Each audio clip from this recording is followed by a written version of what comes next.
So let's watch Mr. Biden on with Al Sharpton. Started the campaign with a video talking about Charlottesville and the division in the country.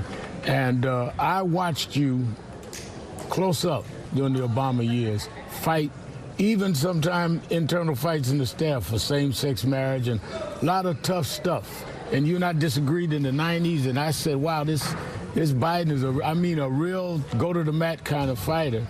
And this week you got into it about a statement you made about racists and segregationists. And don't you understand some of the hurt feelings there? You called Cory Booker. Sure I do. And you have Mayor de Blasio and others calling you to apologize. Many things I've said that I didn't intend, Mrs. King said to me, you can't say things that hurt people. It hurts when you talk about boy. It means something different to us. It hurts when you call a racist like you normalize. That's not the Biden I got to know. Don't you understand? No, I do fully understand. That's not what I said, though. They didn't print the whole deal. You know what I mean? The context of this was totally different. And by the way, the fact of the matter is, I ran against all those folks. I got on the Judiciary Committee to defeat the man who headed the committee. I'm the guy that extended the Voting Rights Act 25 years, not 5. We finally got to the point when I was a senior member of the Democratic on the Judiciary Committee to get 98 votes to extend the Voting Rights Act. Let me tell you something. You got to deal with what's in front of you. And what was in front of you was a bunch of racists, and we had to defeat them. And as I said in that statement, that the fact of the matter is the meanest man in the world I've ever dealt with in the United States Senate was a guy from Georgia named Herman Talmadge. And I included Jim Eastland. But this is, I do understand the consequence of the word boy. But it wasn't said in any of that context at all. But you understand, they would call you son. They would never call me son. They would only call me boy. No, but they called Teddy Kennedy boy.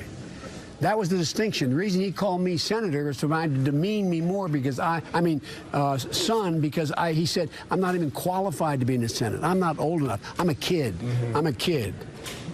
To those that are listening, and those that have respected you, but that were hurt by that, what do you say to them? I've heard your justification and you're explaining it, but you're saying to them you understand the feeling. I do understand the feeling. Look, as you know, Rev, you know about me in Delaware. I came up in that community. I came up in the black church. I came up because that's where we sit down to organize, to go out and march. I was the only white employee in the east side of Wilmington, Delaware, in terms of being a lifeguard and then a park. So, where do you even start with that? First of all, I don't really expect much from Al Sharpton because he's not like a journalist. He's Al Sharpton. But this is not just an Al Sharpton issue. This is the whole media. Joe Biden right there lied. Straight up. A real journalist, dare I say myself, if I was interviewing Joe Biden, I'd said, because he used the terms, because I was fighting against them. Well, Senator Biden, you say you were fighting against them, but you're not just talking about working with people you abhor, like James Eastland. You were working with James Eastland to pass anti-busing legislation in the 1970s. So how do you square those two bananas together? This is not somebody you abhorred. You sent him a nice little thankful letter. Thank you, Chairman Eastland, for helping me get my anti-busing legislation up to the floor for a vote. So the whole discussion this week has been about him talking about being civil with people he abhors, but no one on CNN, no one on Comcast MSNBC is saying he was working with this segregationist to try and stop busing legislation.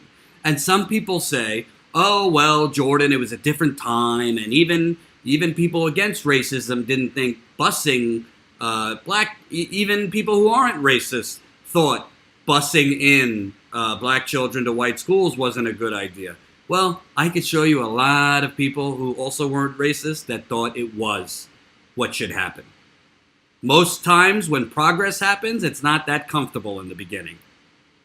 So why is it that I know the answer, but why is it that MSNBC CNN, the New York Times, Washington Post are basically stopping at the water's edge and saying, oh, he was talking about working with a segregationist. And they're talking like Joe Biden was talking about working with people you abhor for things, to pass laws that are good for the American people.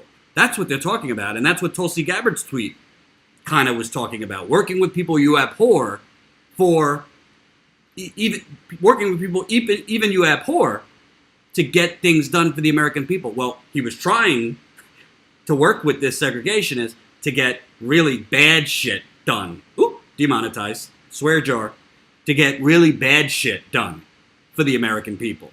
And by the way, this ain't Joe Biden's first rodeo, if you know what I'm saying. Joe Biden has a long track record of racist stuff. Here is Joe Biden. I do not buy the concept popular in the 60s, which said we have suppressed the black man for 300 years, and the white man is now far ahead in the race for everything our society offers. In order to even the score, we must now give the black man a head start, or even hold the white man back to even the race, Biden told a Delaware-based weekly newspaper in 1975. I don't buy that. Then, I have some friends on the far left, and they can justify to me the murder of a white deaf mute for a nickel by 5 colored guys. They say the black men have been oppressed and so on, but they can't justify some Alabama farmers tar and feathering an old colored woman. I ain't making this up. These are all things he said. You want to say, oh, it was the 1970s. I don't give a damn. I can assure you Bernie Sanders didn't talk like that.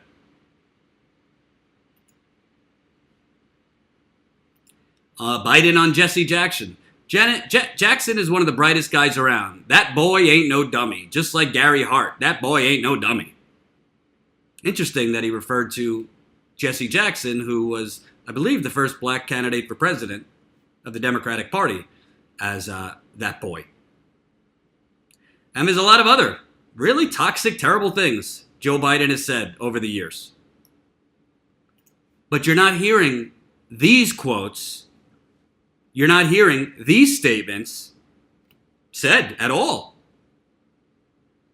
in corporate media. And somebody just mentioned Bernie needs to grow a pair. And I wouldn't say it that way. I mean, Bernie Sanders, he's got a pair. He's fought pretty much the entire corporate establishment, from the government to the media to business. He's fought them. But I think Bernie Sanders in this debate, we can't have another Brooklyn debate performance from Bernie Sanders, where, he's got opportunities to call out Hillary Clinton on specific positions she has changed because of donations she got, and he didn't do it. Bernie Sanders has to take the gloves off. I'm sorry. And some people say, well, that's not his style. Well, Bernie, this is your last chance. You're not getting any younger. South Carolina, honestly, I think he's got to at least come in second place and not get demolished like he did in 2016.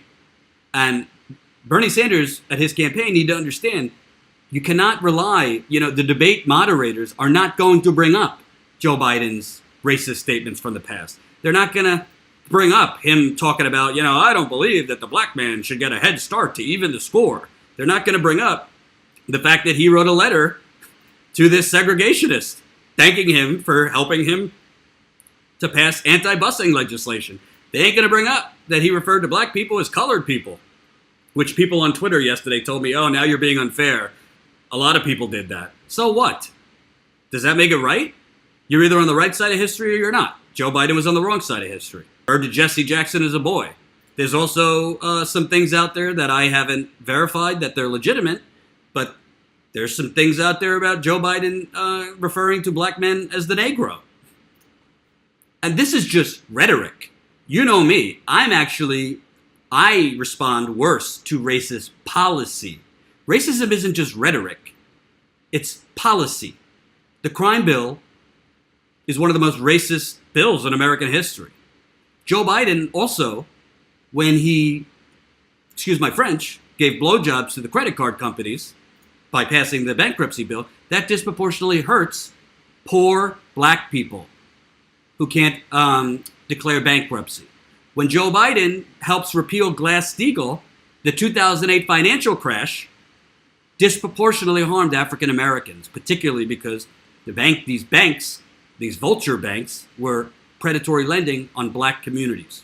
So Joe Biden, it's not just his rhetoric, it's not just his praising of segregationists, it's racist policy. And you don't have to be a member of the Klan to be racist. There's a thing called institutional structural racism. It exists. I, as a white man, have white privilege inherently within me because of how I was raised and the fact that I don't know.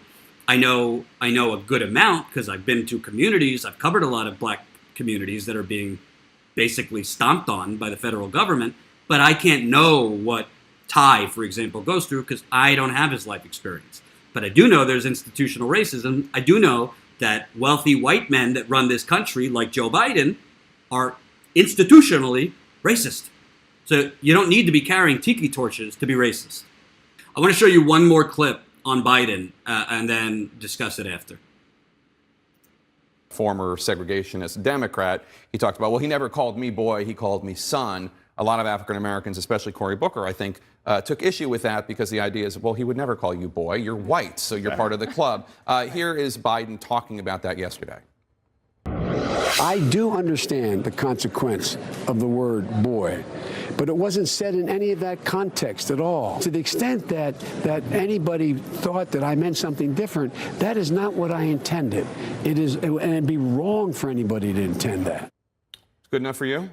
I mean, yeah, but it highlights, yes, it's good. No one is calling Vice President Biden a xenophobe. Nobody is calling him a bigot. What we are saying and what I'm saying and what many people, this debate is actually fracturing along generational lines, is that it's time to turn the page.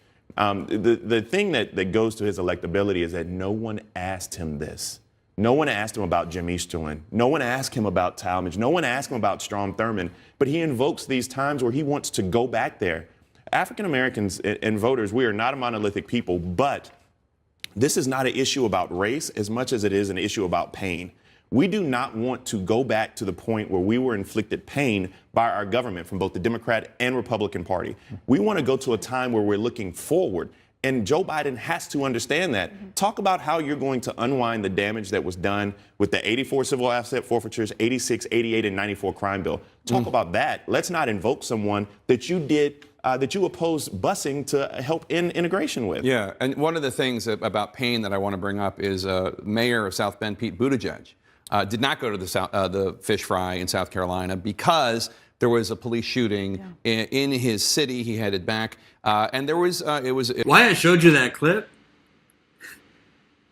Bakari Sellers, who I'm not the biggest fan of, but Bakari Sellers kind of snuck in at the end there. What the real issue that this isn't just somebody that Joe Biden hated, but he worked with anyway to get good things done for the American people.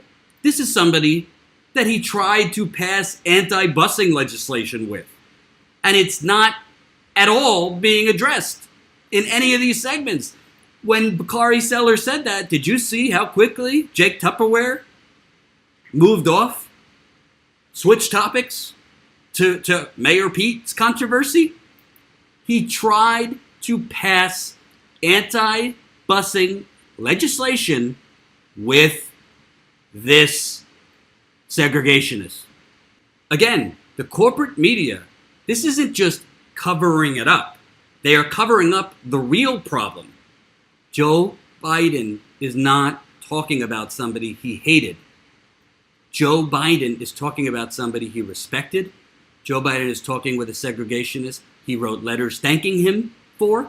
And Joe Biden is talking about a segregationist that he tried to pass legislation with. And Jen, who's in the super chat, this is a super chat, and can tell you in the super chat, Jen grew up in Delaware, okay?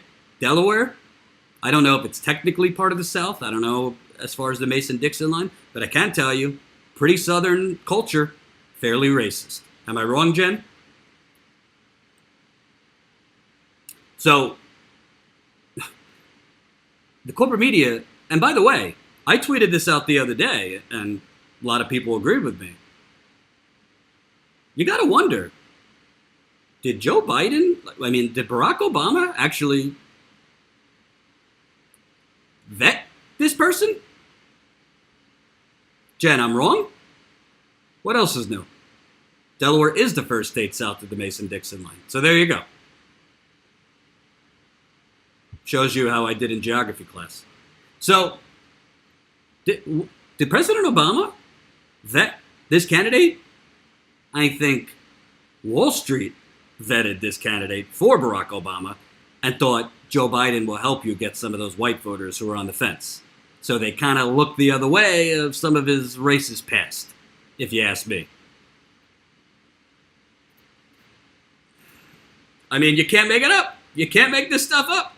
Hope you enjoyed that last video. Hop on over to statuscoup.com where you can sign up for our email list and become a member for as low as $5 to $10 a month. Membership is how we grow. That's statuscoup.com/join. And remember, join our email list so we can grow the revolution with you.